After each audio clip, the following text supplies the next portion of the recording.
But I get the feeling that the network state kind of falls in the tradition of the sovereign individual very much, in that it seems to be trying to bridge the gap between the sovereign and the sort of idealism in the sovereign individual with reality and needing to like meet people in person sometimes.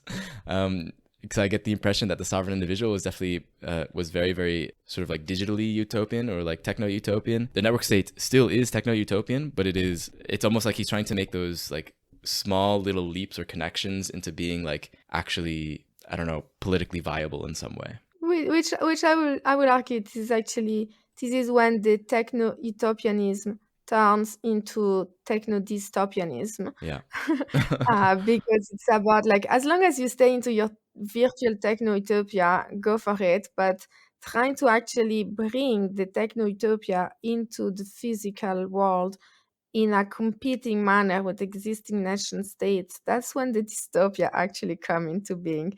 So I don't know if it's more politically viable or actually less politically viable. Well, yeah. So like, reading this book, I know that we talked about this before, and you haven't played the game before, but there's a game called Bioshock that came out like I think in 2011 or something like that, which is I mean a very good game. I really enjoyed it, but the whole plot of the game is basically you're someone who is a survivor of a plane crash in the middle of the Atlantic Ocean, and you come across basically this kind of like Atlantis looking place of like this entire city that's been built underwater.